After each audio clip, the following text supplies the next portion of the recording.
til lukka med dagen. Utrarna er en gammel industristad, og 1. mai har alltid vært en viktig dag.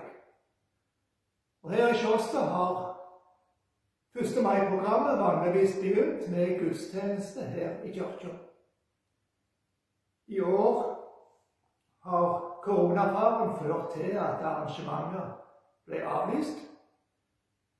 Men jeg hadde lyst til å gi dere en liten digitale hilsen. De siste årene så har takkofferet på gudstjenester gitt til Tore Eikelands legat. Tore Eikeland var en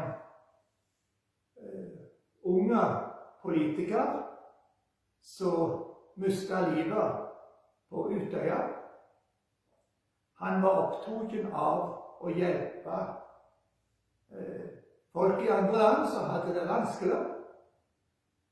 Og pengene av legatet går til utdanningsprosjekt i Afrika. Nå kan vi naturlig nok ikke ta opp noe takkoffer i dag, men vil du gi en gave til Tore Eikelands legat, så kan du gå inn på nettsida deres, Tore Eikelands legat i ett ord.no. Der står både livsnummer og kontonummer og orientering om hva pengene går til. Det står skrevet i evangeliet etter Lukas, i det 6. kapittelet, og vers 31-36. Som det vil at andre skal gjøre mot dykk, så skal det gjøre mot deg. Om det elsker deg som elsker dykk, er det noe å takke deg for. Til og med synderne elsker deg som viser deg kjærlighet.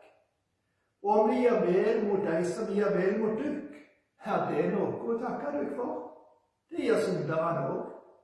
Om det låner til deg som det venter for atter, er det noe å takke deg for. Syndere låner også til syndere, når de kan få like mye att. Nei, elsker fiendene deres, gjør vel og lån bort uten å vente noe att.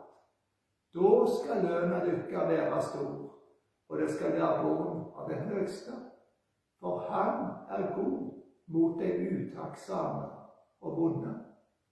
Vær miskunnsom, som far deres er miskunnsom.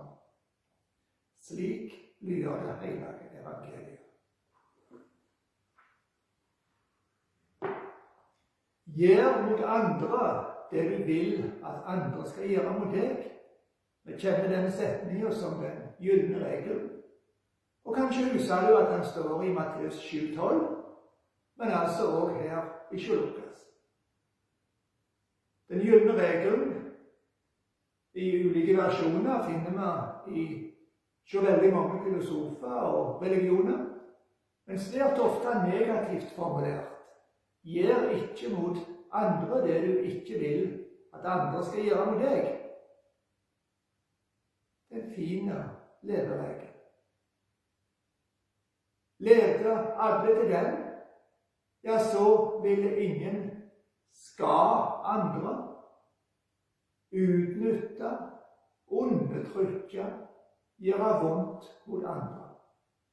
Vi ville få en mye bedre vær. Men slik Jesus sier setninger, så er det noe mye mer. Da er det ikke bare at du ikke skal gjøre vondt mot andre, men du skal aktivt se hva du kan gjøre godt mot andre. Slik får hvert menneske nok arbeid med et helt liv. Og jeg kan si det på en måte, en annen måte å formulere det store budet, eller summen av budet. Du skal elske Herren din Gud over alle ting, og nesten din medmenneske dine som deg selv. Og Jesus understreker at dette gjelder alle mennesker. Ikke bare de som du har et godt forhold til, og som vil gi deg noe bra tilbake.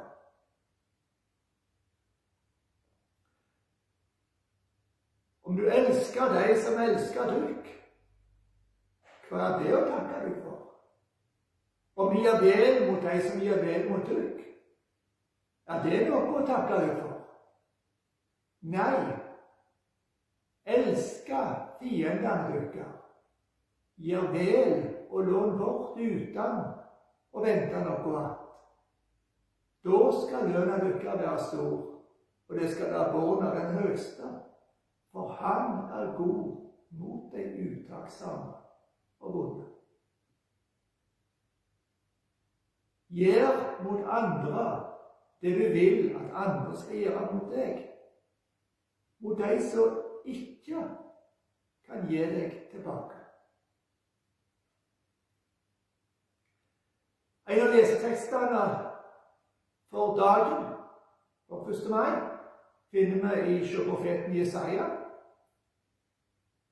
Der står det om å sette undertrykte fri, bryte hvert åk sund, dele ditt brød med den sultne, la hjelpeløse og heimløse komme i hus, se til den nakne og klær. Jesus kaller oss til flyktningeleirer, til krigssoner, til svultrammede områder. Hvis du var flyktning, satt i fengsel uten rett til grunn, ikke hadde mat, ikke hadde tilgang på rent vann og helsestell, manglet hus og by, ikke hadde ei utkomme å leve av. Hva ønsket du at andre skulle gjøre mot deg? Gjør mot andre det du vil at andre skal gjøre mot deg. Eller de mange som er kommet til landet vårt gjennom strabasiøse og livsfarlige fluktruter, fordi de ikke kunne leve i det landet som var hjemlandet deres. Og så har de ikke fått oppholdsløyve i Kjåså. Og ser det heller ikke som et alternativ å vende tilbake til sitt land. Blir buende her i Kjåså, år ut og år inn, med minimale retter. Hvordan er du et medmenneske for deg?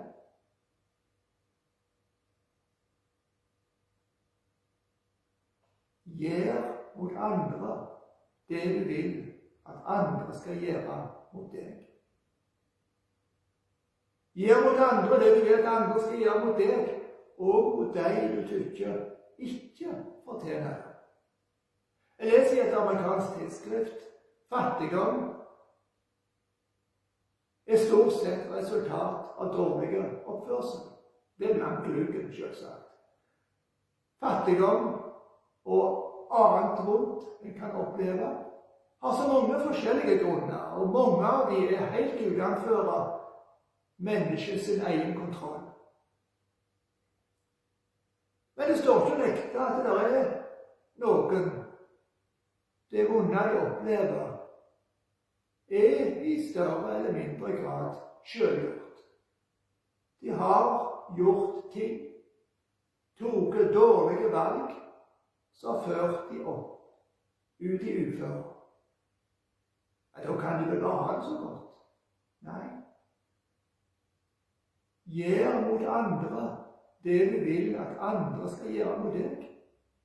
Om det var du som hadde tatt dårlige valg, ville du ikke ønsket at noen så deg, møte deg med respekt som menneske og ga deg en ny sjanse likevel.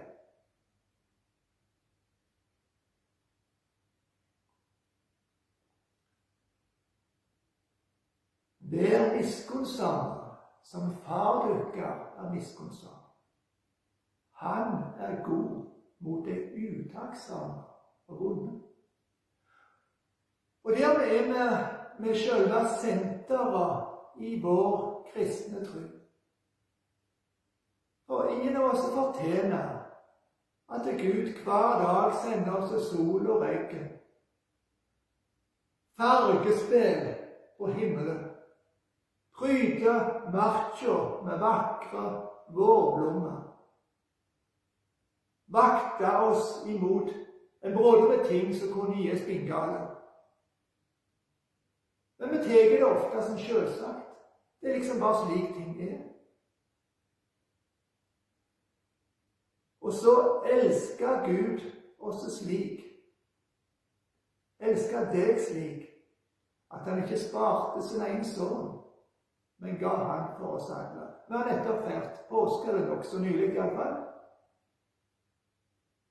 Feiret at Jesus ga livet sitt for oss, for deg og meg.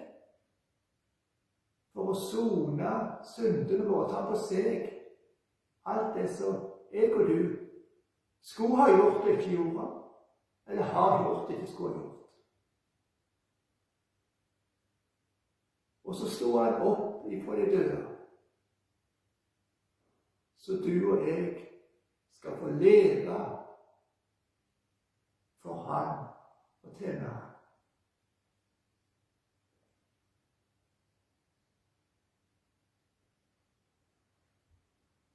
Det er denne Jesus, han som ga alt for deg, som står framfor læresveinene og sier, gjør mot andre det du vil at andre skal gjøre med deg. Og hvis du var han, var Jesus, så vet jeg hva han ville bli glad for. At mennesker, du og jeg, takker han for sol og regn, skyformasjoner, blommer, vakt i dagliglivet og så videre, og for at han ga sitt eget liv og døde på krossen for oss.